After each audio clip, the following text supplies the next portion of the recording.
Yemen, which already suffers the world's gravest humanitarian crisis, could get worse in 2019.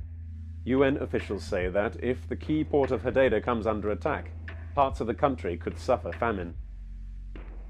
Fighting in Afghanistan took more lives last year than any other war on the planet.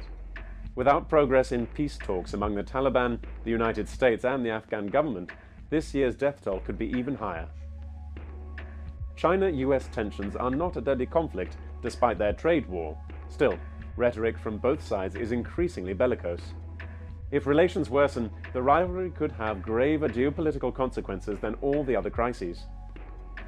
In the Middle East, rivalry risks escalating between, on one side, the US, Saudi Arabia and Israel, and on the other, Iran. A clash at any of the region's many flashpoints could provoke a wider confrontation. In Syria, mixed messages from President Trump about the potential withdrawal of US forces increase the odds of a bloody conflict involving Turkey, its Syrian allies, Kurdish forces and the Assad regime. This could give ISIS a new lease of life. Nigerians go to the polls early in 2019 amid especially combustible electoral conditions. Boko Haram militants are resurgent, and the country is experiencing unprecedented levels of violence between farmers and herders. In South Sudan, 5 years of civil war have already killed 400,000 people. If a recent power-sharing deal between the president and rebels collapses, it could provoke a new bout of violence. Fighting in Cameroon's Anglophone areas is close to civil war. As nearly 10 separatist militias battle government forces, the crisis has displaced 500,000 people. Without talks between the government and Anglophone leaders, it is likely to get worse. In Ukraine, sporadic fighting in the eastern Donbas region continues, with civilians paying the price. Another flashpoint is the Sea of Azov, where Russian and Ukrainian ships clashed in November. Last is Venezuela. The economy is in freefall. 1 of 10 Venezuelans has fled the country, with more leaving daily. Latin American leaders are struggling to convince President Maduro to accept a transition of power.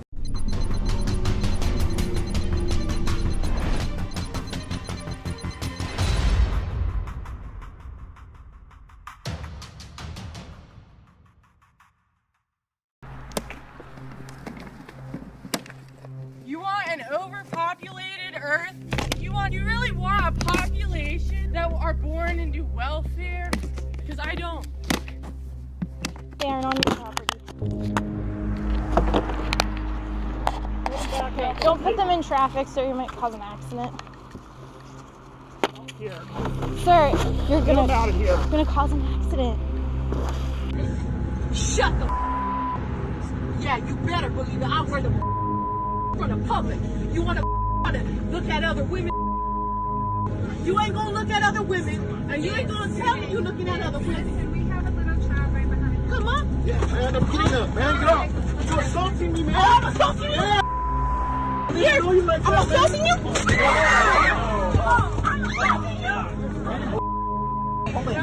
Now, I'm going over there. You're gonna be charged with assault. Fine, whatever.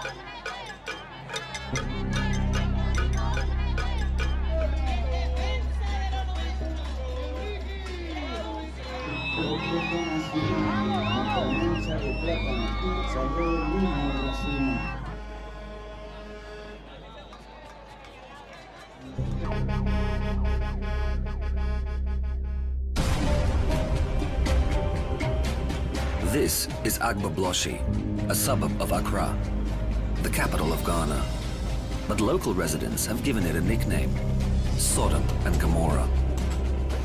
It's the home of the biggest electronic waste dump and is a livelihood for many. First, it feeds them, then it kills them. This is one of the most polluted areas with toxins and toxic metals on the African continent. Facebook and Google and all of these big tech companies will not give you freedom, will not give you privacy. There will never be a way to chain these big tech giants in a way that makes them useful and constrains their powers, because they were all, without exception, funded or founded or co-opted from the very outset to the purposes of the military and intelligence industries and complexes. You have to understand this in order to understand what it is we're dealing with. This is not a message of fear, fear, fear. This is a message of, if we are not actively taking the steps that are needed to get ourselves off of the big tech giants and supporting all of the ideas that are out there for how to use a truly decentralized network in a truly decentralized way, then it's game over. If we don't understand what it is we're facing, it's game over, because we get caught in the false dialectic of government versus the corporations. Oh, government will come along and restrain the corporations. No, government was there from the birth of Silicon Valley, building it up from the ground up. The internet was the ARPANET. We all know it was a Department of Defense project that was built for military purposes, and we like to think that somehow they just gave it away and never looked at it again. That is baloney, and as I document in that podcast in voluminous detail, they have been there at the founding of all the big tech giants we have come to love and know, and they are the ones that were directing this technology in the directions that they wanted it to go. We'll turn now to new trouble for Facebook. The Federal Trade Commission making a huge announcement about the social media giant this morning. Rebecca Jarvis is here. So, Rebecca, reports say this has to do with users' data, and there are some pretty disturbing allegations about phone numbers. Yes, that's right, Cecilia. The FTC is expected to accuse Facebook of repeatedly using deceptive disclosures and settings to undermine user privacy.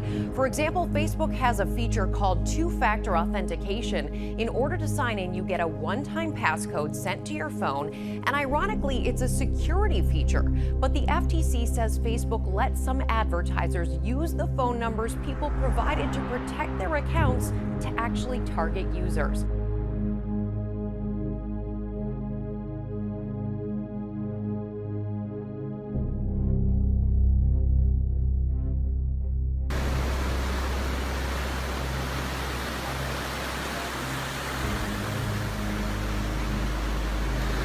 Oh my God, they came over here to talk to them that they violated.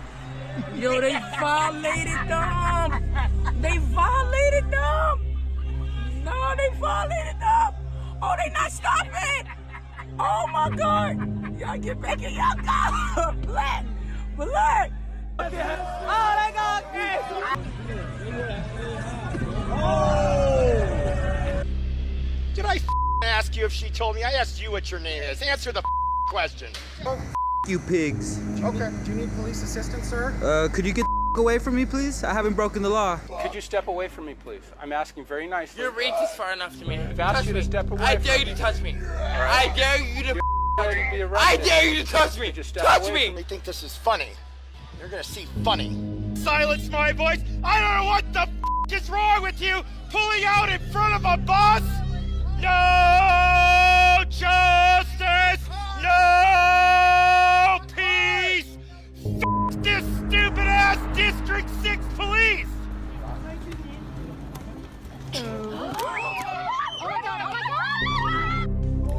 There is good news. Unbelievable. The 9-year-old is okay. She received medical attention and was released. The park says the incident is being investigated. And get this, there was a witness who told CBS this morning that people were petting this bison. And all the reports are there were a group of about 50 that were very close by. They say stay 75 feet away. They are wild animals. We are seeing Islamists right now in the streets of Germany that are actually using the threat of right-wing terrorism as a recruitment tool, and the opposite is also true.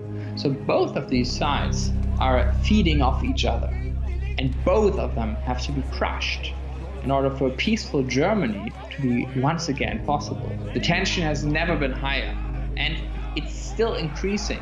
We need urgent political action, but that's not something we're seeing from this government. The government is paralyzed, and between the Social Democrats and the Conservative Party, they see no way forward.